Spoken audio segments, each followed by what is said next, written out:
तो चलिए इस पूरे मामले को जरा समझते हैं। ये कहानी है बड़े बड़े वादों की और एक ऐसी कड़वी सच्चाई की जो इंडिया टुडे की एक इन्वेस्टिगेशन में सामने आई है।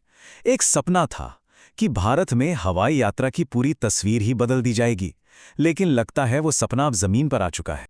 सबसे पहले तो इस नंबर पे गौर कीजिए, 7 में से 6। इसका क्या मतलब है? इसका मतलब है कि उत्तर प्रदेश में उड़ान स्कीम के तहत जो 7 नए एयरपोर्ट्स बने थे, उनमें से 6 अब बंद हो चुके हैं।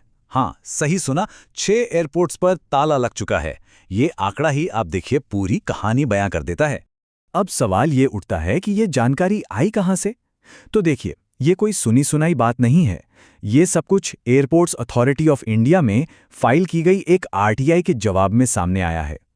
तो आज हम इसी खुलासे की एक एक परत को खोलकर देखेंगे।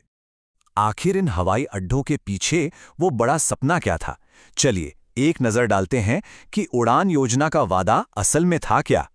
तो उड़ान योजना, जिसका पूरा नाम था उड़े देश का आम नागरिक, ये केंद्र सरकार का एक बहुत बड़ा, एक महत्वाकांक्षी प्रोजेक्ट था।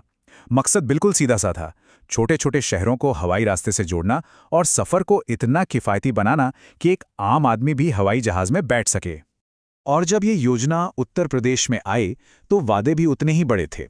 बातें हुई कि नए एविएशन हब बनेंगे, रीजनल डेवलपमेंट को जैसे पंख लग जाएंगे और जो लोकल इंडस्ट्रीज हैं उन्हें एक नई उड़ान मिलेगी। कुल मिलाकर एक बहुत ही गुलाबी तस्वीर दिखाई गई थी।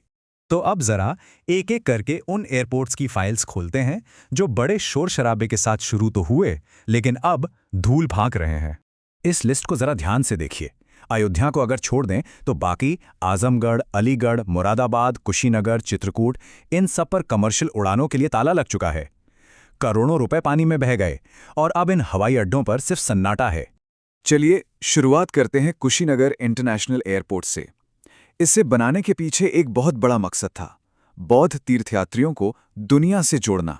इसको बनाने में लागत कितनी आई? पूरे 327.3 करोड़ रुपए। आरटीआई से पता चलता है कि इसमें से करीब 125.3 crore airports authority of India ने दिए और 202 करोड़ रुपए राज्य सरकार ने लगाए। मतलब पैसा तो बहुत लगा।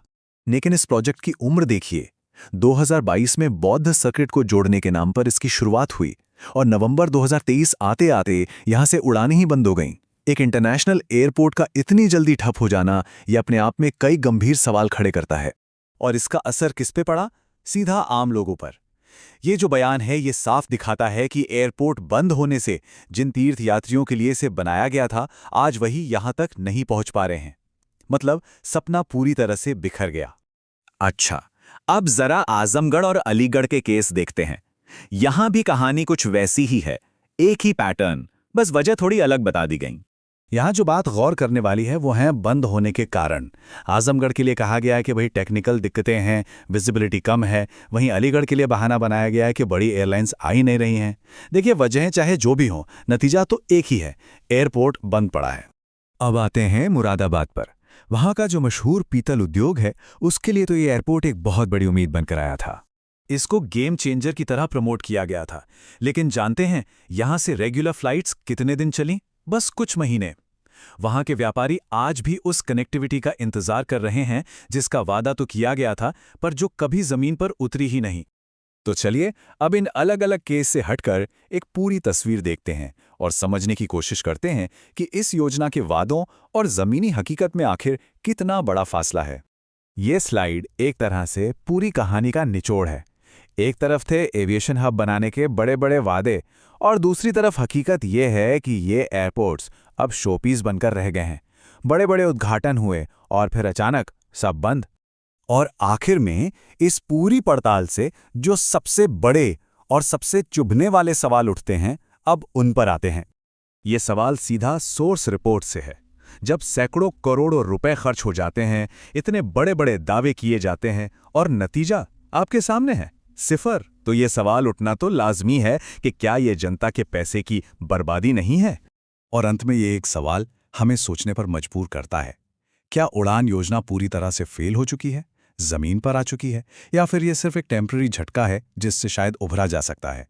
खैर, इसका जवाब तो वक्त ही देगा, लेकिन आज की जो तस्वीर है वो वाकई चिंताजनक है।